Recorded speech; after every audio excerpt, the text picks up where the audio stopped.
aportes de la Red Latinoamericana de Sobrevivientes de Minas Antipersonal y otras personas con discapacidad a la reducción de la violencia armada en la región de América Latina. Bogotá, Distrito Capital, marzo de 2021. Equipo de consultoría: Uriel Ignacio Espitia Vázquez, Eduardo Lemus Espinosa, Sandra Marcela Quintero Sierra. Equipo coordinador de Humanity en Inclusión, Programa Colombia: Joana Huertas. Proyecto Reducción de la Violencia Armada: Anderson Henao Orozco. Proyecto de Asistencia Integral a Víctimas. Equipo de coinvestigación: Miriam Elena Santos Montes. Fundación Discapacitados Caucasia, Fundisca, Colombia: Cristian Andrés Melo. Asociación de Sobrevivientes de MAP, MS, y TE, de la región Abades, ASOF Abades, Colombia: Sergio Antonio Aranívar Araya. Grupo de Víctimas de Minas y Municiones de Chile, GBMM, Chile: Nelson Castillo Landazuri. Asociación de Combatientes con Discapacidad y Condecorados Héroes del CENEPA, Ecuador: Antonio Amílcar Durán. Fundación Red de Sobrevivientes y Personas con Discapacidad, El Salvador: Marco Antonio Figueroa Hernández. Asociación Guatemalteca de Personas con Discapacidad, AGPD, Manuel Todt, Guatemala: Juan Manuel Valladares Andino. Asociación Hondureña de Lesionados Medulares y Similares, ALMIS, Honduras: William Juan Torrejón Velázquez. Asociación de Víctimas y Sobrevivientes de Campos Minados, Aviscam, Perú: Jesús Martínez. Invitado especial: Wanda Berenice Muñoz Jaime. Invitada especial. Este estudio es producto de una consultoría y no compromete la neutralidad, independencia e imparcialidad de sus financiadores, ni de Humanity en Inclusión. Los planteamientos centrales retoman la experiencia y conocimiento de las organizaciones de la red de sobrevivientes que fueron ampliadas mediante la consulta de fuentes secundarias y por una postura conceptual y metodológica desarrollada por el equipo de consultores alrededor de la convergencia y complementariedad de los derechos humanos y del derecho internacional humanitario. 1. Enfoque teórico, epistemológico. Para comprender la complejidad de las violencias, se necesita de un enfoque holístico que reconozca la naturaleza interrelacionada, multifacética y cambiante de estos fenómenos. El Alto Comisionado de las Naciones Unidas para los Refugiados, ACNUR, 2018, establece las siguientes diferencias. Existe conflicto armado cuando se recurre a la fuerza armada entre estados. Esta situación ya no es frecuente en nuestros días porque la inmensa mayoría de conflictos armados del siglo XXI son guerras asimétricas, donde ejércitos gubernamentales se enfrentan a distintos tipos de insurgencias sin estatus estatal. En los conflictos armados no internacionales por lo general no solo hay un actor estatal involucrado. Otro criterio diferencial es el grado de intensidad de la violencia interna, así como el uso de fuerzas militares y policiales por parte del Estado para enfrentarse a determinados grupos insurrectos, que deben estar organizados de forma militar, con una estructura de mando, ejercer un control territorial y llevar a cabo operaciones militares sostenidas y concertadas. Así se distinguen los conflictos armados no internacionales de otras situaciones de tensiones internas y de disturbios interiores, tales como los motines, los actos esporádicos y aislados de violencia y otros actos análogos, que no son conflictos armados. Armas en el mundo.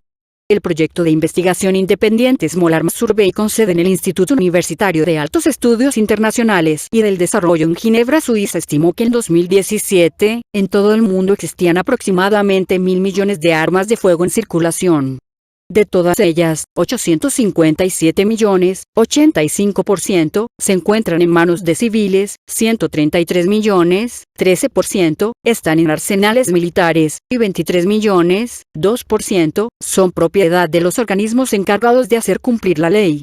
La mayoría de las armas de fuego, armas pequeñas y armas livianas, APAL, pertenecen al sector privado. Existencia de armas de fuego en las Américas, según Small Arms Survey, 2018. Brasil, México, Venezuela y Colombia son los países latinoamericanos con mayor posesión de armas de fuego en manos de civiles.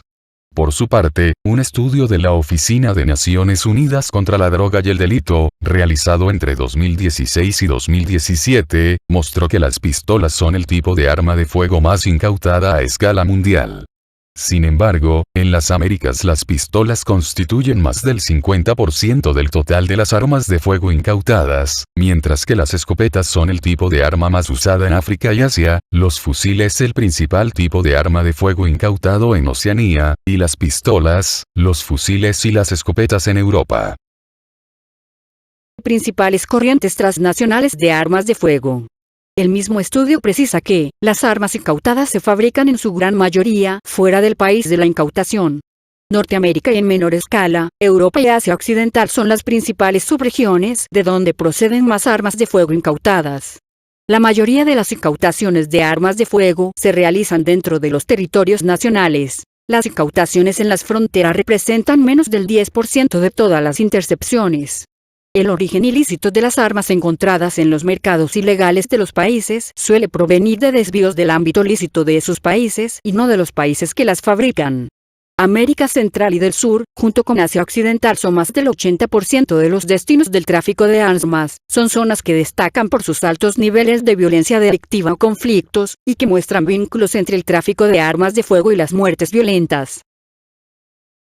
Desvío de armas pequeñas y ligeras, APAL. La Secretaría de Armas de Control, órgano de coordinación de la Coalición de Control de Armas, experta en el Tratado de Control de Armas, TCC, a través de su ATT Monitor Report 2018 concluyó, que uno de los principales factores que contribuye a esta epidemia de violencia armada, es el desvío de armas pequeñas y livianas y sus municiones en toda América, especialmente en América Latina y el Caribe. Las armas se desvían de los arsenales estatales y durante el curso de las transferencias de armas autorizadas, que constituyen fuentes de armas que alimentan la criminalidad y la delincuencia organizada. Este problema, poco estudiado, generalmente busca restringirse en las transferencias transfronterizas a los grupos de delincuencia organizada que en proteger los arsenales nacionales de los desvíos.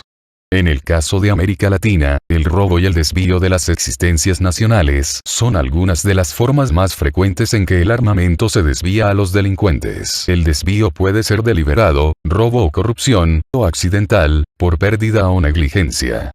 Puede ocurrir en cualquier punto de la cadena de custodia, en el lugar de fabricación, mediante intermediarios y agentes durante la exportación, importación, tránsito o transbordo y venta interna, a través de los transportistas y los agentes de aduanas, durante el almacenamiento y el mantenimiento, e incluso cuando se eliminan y destruyen las armas. Pueden ocurrir desvíos a gran escala inmediatamente después de que llegue a un usuario final autorizado, o por pérdidas progresivas en el transcurso de meses o años después de una transferencia autorizada de armas. En 1996, la Asamblea Mundial de la Salud aprobó una resolución por la que se declaró a la violencia como uno de los principales problemas de salud pública en todo el mundo. Con el Informe Mundial sobre la Violencia y la Salud, primer estudio exhaustivo del problema de la violencia a escala mundial, desarrollado por la Organización Mundial de la Salud en 2002, se empezaron a estimar los costos de la violencia en la repercusión en la salud de las víctimas y en los gastos de las instituciones sanitarias, y también a desestimar los sentimientos de inevitabilidad con las que se ha rodeado al comportamiento violento, argumentado como un componente ineludible de la condición humana. Por tanto, ante la epidemia mundial de violencia, que no solo es armada, sino que se ha naturalizado como parte del proceso de socialización y del conflicto social, se entiende que este fenómeno complejo también se puede controlar, reducir o prevenir, abordándolo de forma integral u holística. En 1996, la OMS definió la violencia como el uso deliberado de la fuerza física o el poder, ya sea en grado de amenaza o efectivo, contra uno mismo, otra persona o un grupo o comunidad, que cause o tenga muchas probabilidades de causar lesiones, muerte, daños psicológicos, trastornos del desarrollo o privaciones. Cuerpos armados, organizados que utilizan armas intencionalmente establecidos o instituidos. El fenómeno complejo de la violencia armada latinoamericana no incluye solamente el comercio, circulación, robo, desvío y utilización lícita o ilícita de distintos tipos de armas en los conflictos armados internacionales o intranacionales, pues estas violencias y conflictos se organizan en la región alrededor de cuerpos armados, entre otros, fuerzas militares, organizaciones ilegales como guerrillas, paramilitares, narcoparamilitares, pero también grupos delictivos organizados, siendo común que mantienen lazos de identificación con ideales, intereses o motivaciones personales y o grupales tras fines de poder, control o dominio poblacional, territorial o militar, y que además persiguen utilidades económicas y ventajas políticas.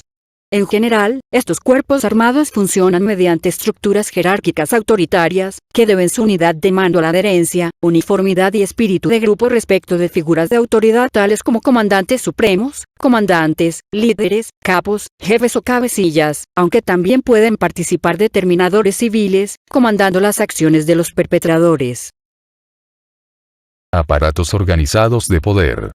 Tras los cuerpos armados, tampoco puede descartarse la sistematicidad criminal, cuestión que fue explorada por el catedrático emérito de Derecho Penal y de Derecho Procesal Penal de la Universidad de Múnich, Klaus Roxin, alrededor de la teoría jurídica sobre los aparatos organizados de poder, una estructura de responsabilidad de una persona o de varias, quienes teniendo plena voluntad o dominio del hecho, concuerdan cometer delitos colectivos o de lesa humanidad, estando articulados como una corporación criminal dentro del Estado, el gobierno o de una organización criminal armada. En tal estructura de responsabilidad, existe una autoridad superior que instiga planes, que tiene una responsabilidad mediata porque no ha sido el ejecutor directo sino a través de otros, pero todos actúan al margen del ordenamiento jurídico nacional e internacional. Como muestra el estudio comparado, Imputación de crímenes de los subordinados al dirigente, publicado en 2009 por la GTZ, esta doctrina jurídica del autor mediato permitió condenar al nazi Adolf Eichmann, a los integrantes del Consejo Nacional de Defensa de la República Democrática Alemana, por minar la frontera y ordenar disparar a quienes escapaban hacia la República Federal de Alemania, a los grupos antiterroristas de Liberación, GAL, por practicar terrorismo de Estado en España, así como el terrorismo independentista de la ETA, al gobierno militar que ocupó el poder entre 1976 y 1983 en Argentina, a dos altos oficiales del régimen militar de Pinochet por el homicidio de Orlando Letelier en Washington en 1976, a Abimael Guzmán, líder del grupo terrorista Sendero Luminoso por la masacre de 69 campesinos de Luicanamarca en 1983, y en Colombia, a Jorge Aurelio Noguera por poner el Departamento Administrativo de Seguridad, DAS, al servicio del bloque norte de los paramilitares, al exgeneral Plazas Vega por la retoma del Palacio de Justicia y la desaparición forzada de personas en noviembre de 1985, y al Comando Central del Ejército de Liberación Nacional, ELN, por ordenar en 1998 la voladura del oleoducto Coveñas Caño Limón, cuya explosión provocó un incendio que mató a 84 personas en el municipio de Machuca, en Segovia, Antioquia. Niveles o grados de responsabilidad. La atribución de niveles o grados de responsabilidad facilitan la comprensión compleja de múltiples planos, dimensiones, variables o actores intervinientes en la violencia y los conflictos armados, porque permite superar el pensamiento dicotómico víctima-victimario o centrarse solo en la cuestión de las armas, los dispositivos técnicos empleados, las modalidades de las acciones bélicas o de violación de los derechos humanos cometidas. Los grados de responsabilidad también señalan los móviles de los abusos de autoridad, de intolerancia social, de violencia político-social, las infracciones al derecho internacional humanitario consuetudinario, DIHC, lo que resulta crucial para el derecho a la reparación integral de las víctimas, pues permite investigar y sancionar a los máximos responsables, beneficiarios, determinadores, perpetradores, armados y no armados, legales o ilegales, militares o civiles.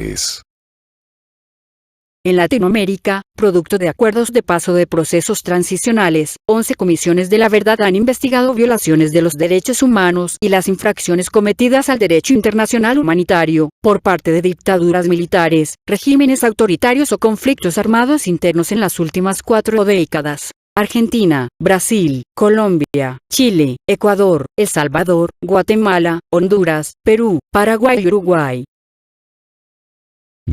Orden tripolar. Por otra parte, los estudios sobre la producción, comercialización, control y reducción de las armas, las violencias y los conflictos armados macroestatales son inseparables de un análisis de los metaconflictos mundiales y megaconflictos regionales. Como plantea el analista especializado en relaciones internacionales, economía, geopolítica y globalización, Alfredo Jalife Rame, el mundo contemporáneo ya no es más, ni bipolar, centrado en el paradigma de la Guerra Fría, ni unipolar, basado en la hegemonía de Estados Unidos y sus aliados con su modelo de globalización neoliberal financiera de los años 90 que hoy se vino a pique, sino que está organizado alrededor de un nuevo, orden tripolar desglobalizador, nacionalista y cimentado sobre dominios regionales del mundo. Ahora los capitalismos de las superpotencias de Rusia, China y Estados Unidos asumen la responsabilidad de mantener la estabilidad dentro de sus respectivas esferas de influencia, mientras cooperan y compiten entre sí para resolver las disputas donde se traslapen tales esferas.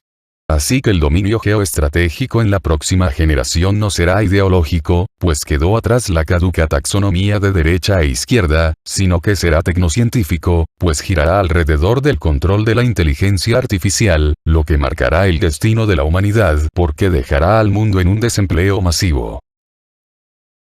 Según el último informe quinquenal del Instituto Internacional de Investigación para la Paz de Estocolmo, las distintas potencias capitalistas que se disputan el control del mundo, Estados Unidos, Rusia, Francia, Alemania y China, son al tiempo los mayores fabricantes y exportadores de armas, dentro de 100 países productores. En conjunto estos 5 países, representan apropiadamente el 75% de las exportaciones de armas. En el periodo de 2014 a 2018, Estados Unidos no solo se mantuvo por encima del resto, sino que dejó bien lejos a Rusia, su más cercano competidor. Washington superó en 36% al resto de los países como principal exportador de armamento a nivel global, mientras la producción de Francia representó 6,8% del total, Alemania contribuyó con el 6,4% y China con el 5,2%. CIPRI, 2020. Como analiza Mauricio Lazarato, 2020, aunque no hay ningún comunismo amenazando al capitalismo y a la propiedad, los nuevos fascismos, racistas y sexistas que se están imponiendo están reactivando la relación entre violencia e institución, entre guerra y gubernamentalidad, hibridando los estados de derecho con los estados de excepción. Esto indica que, sin la guerra civil y el fascismo, sin el paradójico fenómeno de la destrucción creativa, no hay desarrollo de los dispositivos económicos, jurídicos, estatales y gubernamentales. Desde la crisis por la especulación financiera de 2008, entramos en una nueva secuencia de este tipo. Las distintas guerras militares, económicas, medioambientales y sanitarias que hoy se libran, están extremando las consecuencias de la lógica de la acumulación y un capitalismo basado en el endeudamiento de personas, empresas y países. Solo que en este caso la producción no es para la producción, sino que la producción es para la destrucción, es decir, el máximo de producción posible de la sociedad se está orientando hacia la destrucción. Para Boaventura de Sousa Santos, 2014, lo que subyace a estas contradicciones entre capitalismos, que fundamentan todos los conflictos modernos, es una distinción invisible entre sociedades metropolitanas y territorios coloniales. Mientras que la dicotomía regulación-emancipación se aplica en las metrópolis, en las colonias se aplica una dicotomía entre apropiación y violencia. La apropiación implica incorporación, cooptación y asimilación, mientras que la violencia implica destrucción física, material, cultural y humana.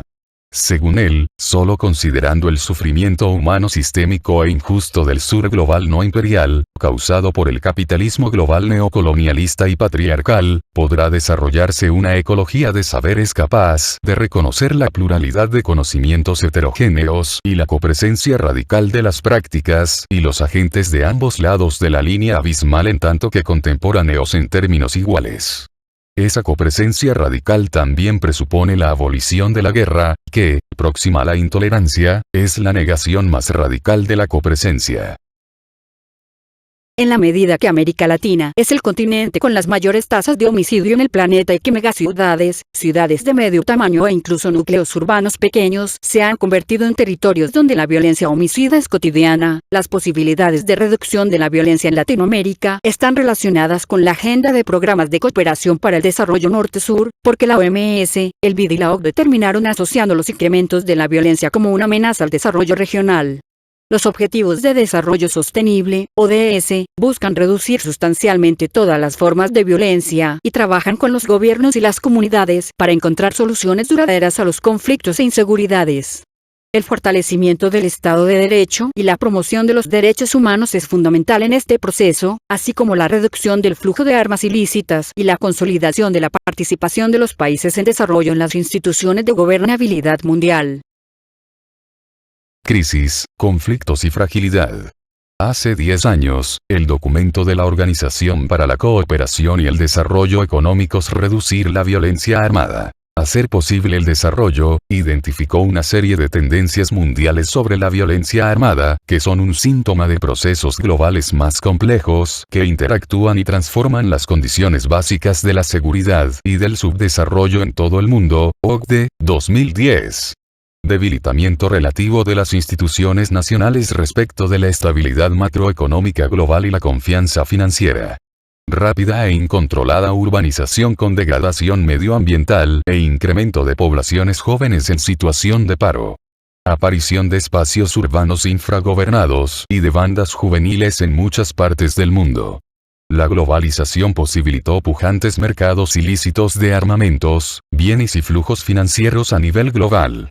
Creciente empoderamiento de los actores no estatales. El conflicto y el crimen cada vez están más relacionados con los conflictos sociopolíticos en ciertos países y ciudades. Sociedades que salen de un conflicto armado tienden a experimentar índices de violencia armada más altos que los esperados. Mayores vínculos entre la seguridad local, nacional, regional y global, a través del tráfico de drogas, de armas y de personas, se están expandiendo espacios sin ley, situaciones de fragilidad y de fracaso del Estado y una colusión de intereses entre actores estatales con grupos y empresas criminales.